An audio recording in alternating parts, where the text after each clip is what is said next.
Alright, in this video I'm going to show you how to set the cut file for the lamp switch cover and socket cover in Easel. And I'm starting out with a little diagram that is in your task sheet that shows the dimensions. We will be referring back to it. There's a variety of dimensions here, so we need to keep it in mind. It's a little bit tricky, but if you take each shape one at a time, get the size right, get the position right, get the depth right, and do them in the appropriate order so that each is visible and takes priority within Easel, it's not too big a problem. Just take it step by step. Alright, so we're going to start here in Easel. I've come in, I've created a new untitled project. It is entirely blank and it comes up with the default for birch plywood. So if you watched the video on the lamp head, you know the first thing I want to do is come and set the material. And in this case, you've used pine before, I've used pine before. I'm going to select that and it comes up with my default of 250 by 140. Previously it was 19. This time it's actually come up with 12 millimeters. That is what I want. So at some point that's been used and saved. So 12 millimeters here is the critical dimension. The rest of it's not so much. We will just set the shape where we want it. We have the 1/8 inch straight cutter set. That is still the case. We want that. For the settings, we're going to come across, not use automatic, we're going to come across to manual. And we're going to set this once again to 600 millimeters because the switch covers are not going to be very visible where we cut. So we'll do it fast. 200 depth, 2 millimeters plunge. Spindle speed we can leave at 10,000 if it's that. If it's 12,000, set it to 10,000. Leave the raster as it is and select the plunge rate to plunge style to vertical. And that sets up the machine and the material. Now we're going to come over here to the workspace and we're going to position this as we go along. And what we're going to start with is a series of rectangles. We have rectangles we're going to place, we have circles we have to place. We're going to do the rectangles first.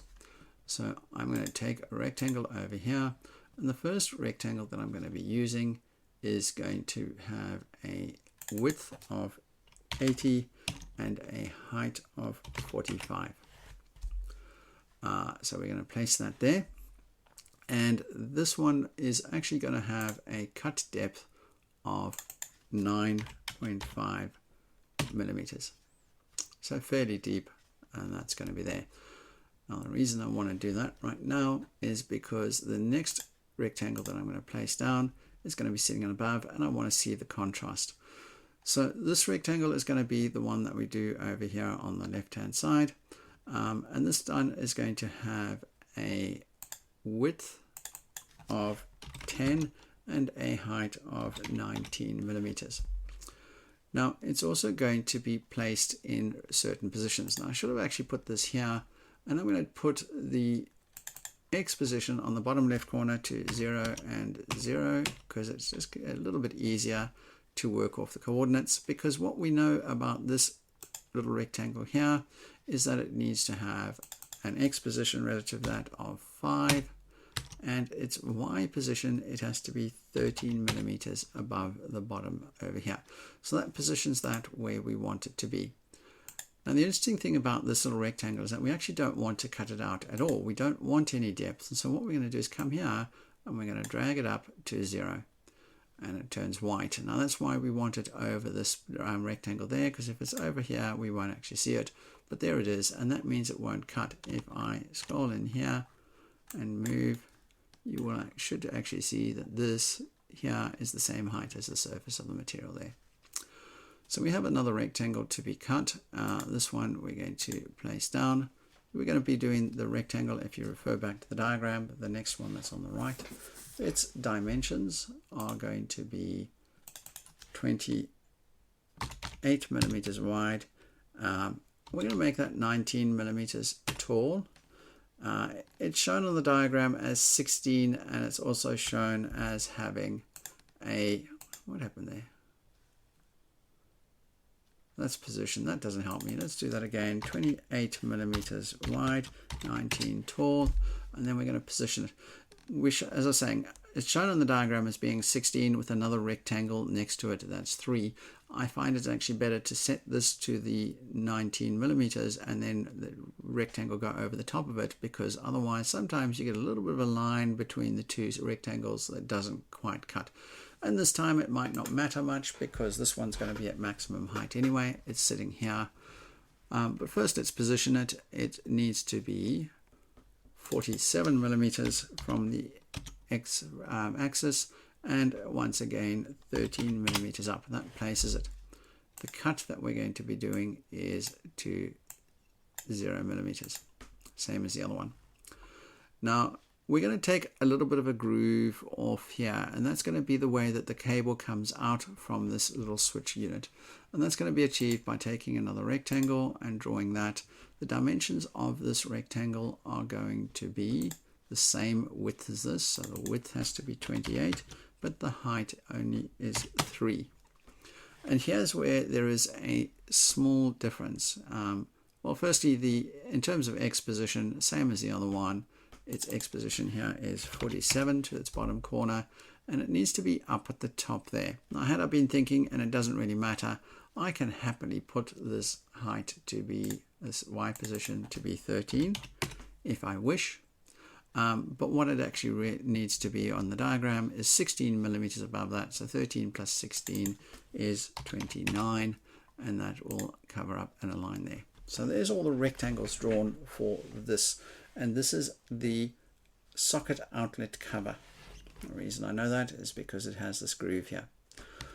So we're going to be doing a few things, and we're actually going to be drilling some holes right the way through the material. Well, obviously for the socket outlet itself, which is a circle, and that circle firstly has a diameter of 13 millimeters. I'm not going to position it just yet because I want it to be full depth, and it's easier to set that while it's over here in the middle of nowhere. I'm going to position it using the center dimensions here. Now this I've got at 45 millimeters, so the center in terms of height will be 22.5, but we'll get there. On the drawing it tells me that this is 25 millimeters to the center, and the height is half of 45 is 22.5, and we place that where it needs to be. I then need 2 holes through here. We're going to use these holes to screw the 2 pieces together. This is the back of the lamp so that the screws won't be visible. So we're going to take another circle here, and we're going to set its size to have a diameter of 4. The most important thing about the diameter, we really want it pretty small, but it needs to be bigger than the diameter of the bit. At 1/8 of an inch, that's 3.125 millimeters. So 4 is only just a little bit bigger than the bit itself. It's going to be cutting all the way through, so we do that, and we position it from here. Now, one thing I haven't been highlighting, all of these are cutting out pockets, and that's what we want. We're not doing any outlines. Everything is on pockets, and that's where we're going to have it. Now, before I move it and position it, what I am going to do is I'm actually going to copy and paste. And I'm doing it with a mouse so you can see what's going on, and that means I got 2 of them because I got 2 identical circles. So this one here we're going to position, and if you look at the drawing it will tell you that this should have a center position or an X position of 10 millimeters, and it is centered through the line center of the shape here, which, as with this circle here, means that it's centered on 22.5 Y. This one, the dimension given for this is position of 70 millimeters, and again 22.5 millimeters high. Now that is the first cover. That's the one for the socket outlet, and we're done with it. Now it would put it, and we drew it in this bottom corner, so I'm going to do the same thing again for the next one, and I'm going to put these all into one cut and do them all at the same time. So for now I'm going to come over here and I'm going to just drag it out. I'm going to select everything and I'm going to place it where I want it. So now I start again with these, the same process.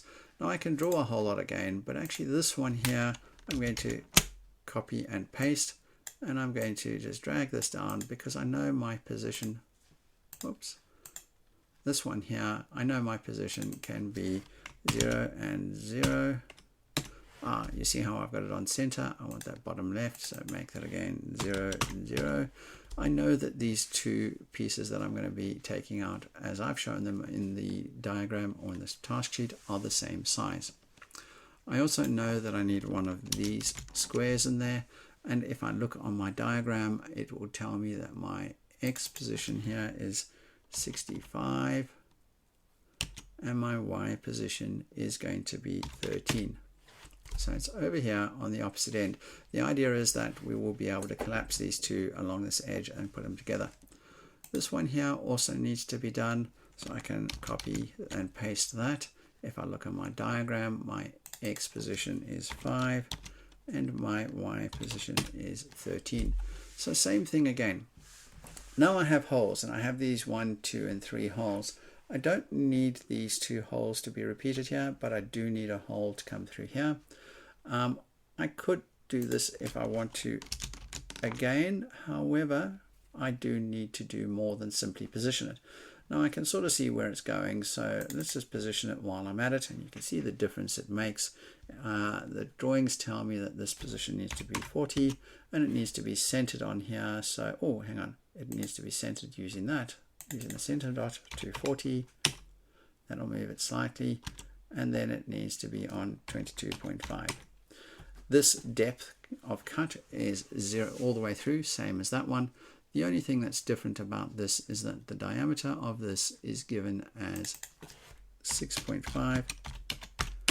So we've positioned it, we've now set its size, and everything is correct. So now we have to decide how to cut it. And I'm actually going to take this, and once again, I'm going to drag it out the way. This is going to be a little bit done differently to the way we did the head. We're going to run it on the smaller of the CNC machines, and we have a grid well set out on this, and we're going to be able to clamp our material according to the grid. And most likely, from what I remember, we should be able to get the starting point of where we're working to a fairly well-known position. And so we're going to position this down here. We're going to use the bottom corner, and for now I'm going to put this onto 30 and 30. What's going to happen is we're going to set the material onto the machine and confirm the coordinates, and then we may come back and change this again. I'm also going to try to do both these cuts out of one piece. Now the piece that we want is actually a little bit shorter than this. We do not need this line here, but we need to do it in order to take it out. So we're going to have this pocket cut off here, pocket cut off here. When it's all done, we're going to trim this off and we're going to sand it back so that it is flush with this line there and with this line here. So this is wasted material, but it's so that we can cut it out and we can use the CNC mill to do it, the bit to do it. So what I have is I know where this position is. This is 110 and this is 30. And so it seems logical that what I'm going to do is I'm going to take this one and I can put it over there and I can position it onto 110 and 30. And those are sitting right on top of each other, and that's fine. But as I say, this little space between is in fact wasted material. The bit that we're using is only 3.15 millimeters. This distance from the edge there to there is now 10 millimeters. So if I really want to, what I can do is I can scroll out and I can, well, let me undo this and move it. I'm going to do that again, so it makes it a little bit easier to select. So instead of going to 110, I can actually put this onto 105 and 30. They overlap. Now my distance between these two, between that edge here and this edge here, is only 5 millimeters, but a 3 millimeter bit will go through between them quite happily. We're going to cut down here and cut down here, cut them apart later, sand them up nice and smooth, and you'll never know that how much material was there or not. And those work together and they go just fine. If you wanted to do anything more than that, you could actually take these two rectangles and combine them. There's no real need. You could equally say, we know how long these two are together, we can delete the one and simply expand it all out. I don't believe there's any particular need, but what we have at the moment is the setup that we need for the cut. However, we need to place the material first and confirm the coordinates. One other thing to be aware of is that we have made this 45 millimeters in width. The material we're going to use is actually only 42, and we've done that to make sure that we actually get the edge taken off and cleaned. We're not going to leave just a tiny little bit behind. So I've deliberately made this a little bit oversized. I can reduce that if I want to. I need to make sure that this here is set onto the 0, and I can then reduce the size to 42, the same as the material that we're going to be using, and I can do the same here. And that might be useful because then this bottom corner here is no longer actually on 30, so we might find it useful to come back down here and set the Y height onto 30 using the bottom corner. Okay, so it might be useful to have the correct height and the correct width here at 42, but I actually want to make sure that I run the bit over the edge here. So having positioned it now, I'm going to come back and rather set the height here to 45. Nope, I don't want it done that way. So let's go back here and put that back to 42. I don't want it done that way because I want it to go evenly, so I'm going to select the center and go 45, and I get a little bit either side that way, and I'm going to put 45. Now this will hopefully become clear as we position things and place things, just how we find the center and how we make sure we cut where we want it to cut. But for now, if you followed along and if you've paused and done what I've done, you have an easel file that is the same as the one that I've created here. Last thing, probably should have been the first thing, we're going to put the name to be lamp covers, and that way you know what file you're working with. Okay, so there's the file drawn. You get it drawn up for yourself. We'll get the material onto the machine, we'll run it, and we will start producing these parts. Thank you very much.